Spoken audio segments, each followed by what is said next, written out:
Semangat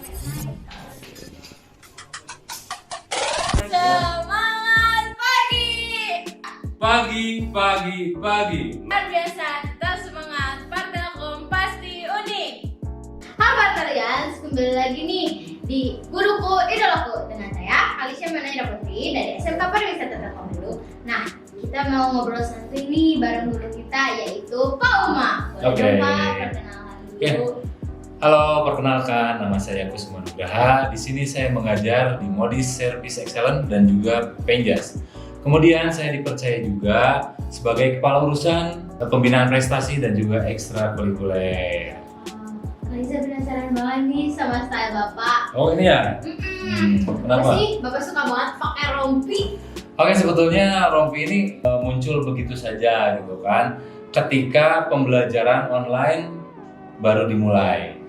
Kan kalau dulu pembelajaran di sana ya di lapang, jadi nggak mungkin kan pakai yang kayak gininya. Sekarang pakai rompi, kenapa? Karena untuk sebagai ciri khas gitu. Kalau misalkan pembelajaran online, kebayangkan di handphone ataupun di laptop itu kan nggak jelas gitu kan, mukanya nggak jelas gitu kan, apalagi kalau misalkan koneksi internetnya juga jelek, wah makin nggak jelas gitu kelihatannya. Jadi anak-anak tuh susah untuk mengenal dulu. Makanya dengan rompi ini gitu kan bisa memperkenalkan bahwa sosok saya yang baru gitu kan ketika tidak di lapangan ya menggunakan rompi seperti ini.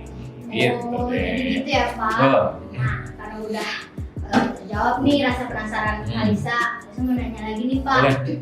Awal mula Bapak mengajar di sini tuh gimana sih Pak? Boleh nggak sih Pak diceritain? Boleh, dulu tahun 2014 sebetulnya Bapak mulai mengajar di sini dan pada umumnya gitu kan ketika mencari pekerjaan atau ingin mengajar di salah satu sekolah kita kan harus cari tahu dulu ya backgroundnya ya seperti apa. Nah, SMK Pariwisata Telkom ini itu sekolah terbaik, sekolah atau SMK swasta terbaik di Kota Bandung bahkan provinsi. Nah, pada saat itu namanya bukan SMK Pariwisata Telkom, tapi SMIP Sandi Putra. Jadi sekolah ini tuh dikenalnya sebagai SMIP Sandi Putra, bahkan sampai sekarang masih dikenal sebagai SMIP Sandi Putra. Banyak yang kenal seperti itu. Gitu ya Pak. Iya. Nah, kita next pertanyaan ya Boleh. Pak. Bapak punya role model nggak sih Pak di sini Pak? Role model dari mulai Bapak masuk sampai sekarang ada 3 orang kan. Yang pertama beliau adalah Bapak Sunaria, itu kepala sekolah ketika Bapak masuk sini. Pak Sunaria menjabat sebagai kepala sekolah. Kemudian role model yang kedua ada Brita, yang ketiga ada Pak Jajang. Kalau cerita di balik semua itu dari masing-masingnya, kenapa sih harus menjadi role model Bapak? Nah, Pak Nadia dan Brita itu memang bijaksana gitu kan. Pak Nadia bijaksana, Bu Gita juga itu bijaksana, kemudian tulus. Pak Nadia, Bu Gita juga Pak Jajang semuanya itu tulus dalam melayani. Nah, apalagi yang paling Bapak senang itu dari sosok Pak Jajang. Pak Jajang itu jadi lebih mengutamakan kepentingan orang lain, jadi mendahulukan kebutuhan orang lain. Kadang-kadang kalau misalkan Bapak lagi butuh sesuatu gitu kan, minta bantuan Pak Jajang, itu biasanya lebih diutamakan. Dan salutnya lagi gitu kan, Pak Jajang lagi ada kerjaan atau lagi apapun juga biasanya mendahulukan menolong orang lain, bahkan pekerjaannya atau kebutuhan dirinya sendiri itu terabaikan. Seperti itu, makanya itu kan itu sudah sesuai banget tuh sama moto sekolah kita, Service Excellence. Tuh.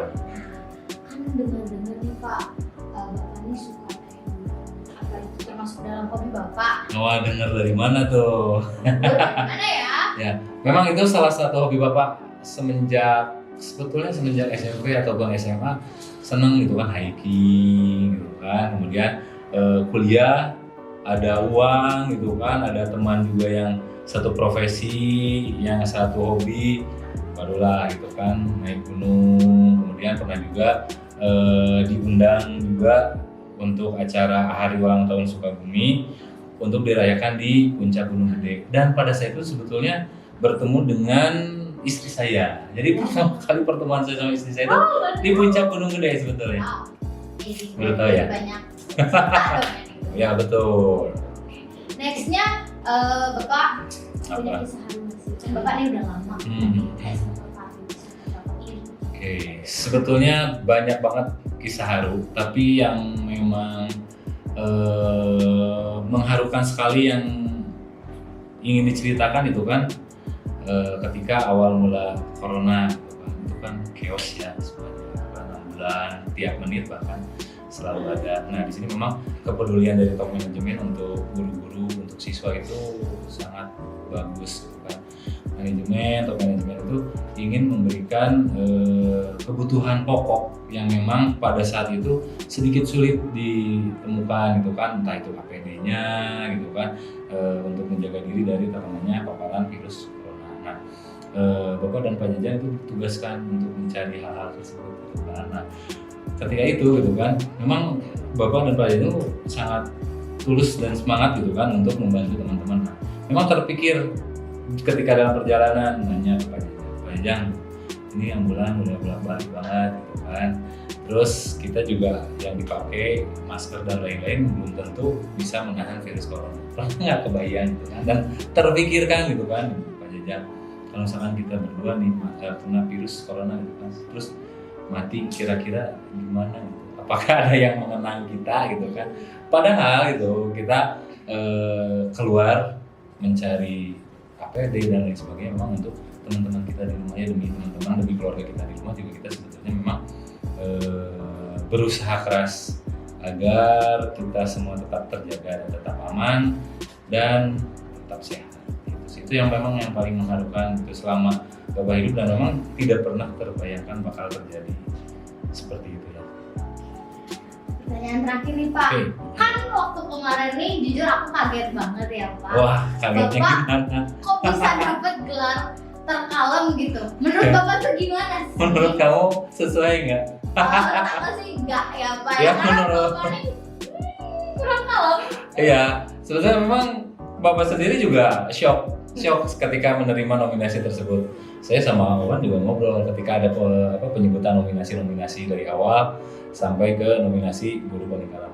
Ketika nominasi paling awal kita tebak-tebakan terus sama Wawan. Kemudian ketika nominasi guru terkalem, Wan siapa guru terkalem? Kalau saya milih Pak Wawan.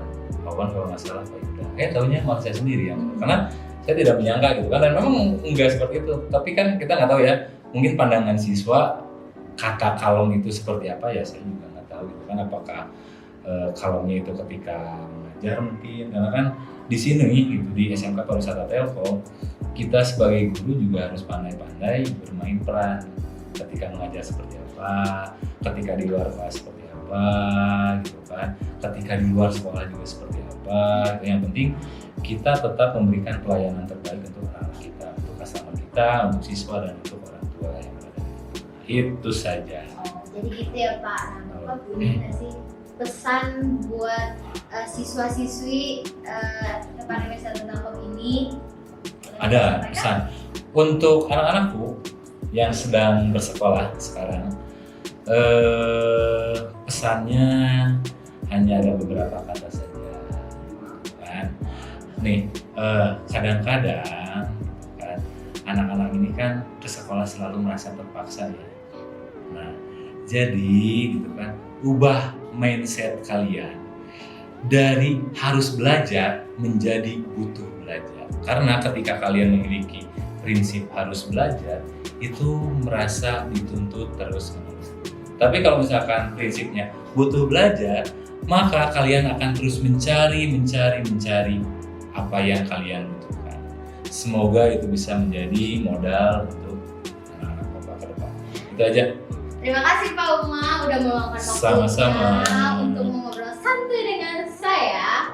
Oke Pak kalian, saya Kalisya pamit undur diri. Sampai ketemu lagi di minggu depan bersama guru-guru kita yang unik pastinya. Telkom School Solid Speed Smart.